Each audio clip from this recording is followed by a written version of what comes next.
Sam in blue one.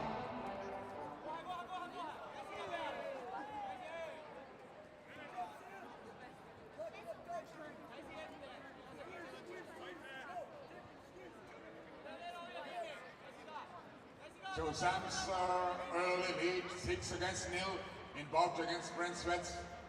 Ja Sam külalisvõistleb Ameerika Ühendriikides küllaltki kiiresti asub seda kohtumist, ta siiski pandi punktid hoopis Brentile, nii et 4-2. Väga hea.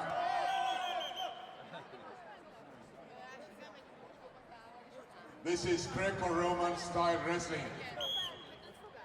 Greco-Rooma maadlusega tegemist on, poisid unustasid ilmselt ära. Vahepeal siin vaba maadlus selja taha oli jäänud ja võivad tehnikat sassi minna, ei ole häda midagi. Brent on asunud 8-2 seda kohtumist juhtima. Greco-Roman style, once again, chair referees also consider. Nii, ja Brent võtab sellest kohtumisest võidu Sami vastu ja viib Eesti maavõistluses juhtima punktidega 1-0. Estonia leads Estonia 1 and USA 0.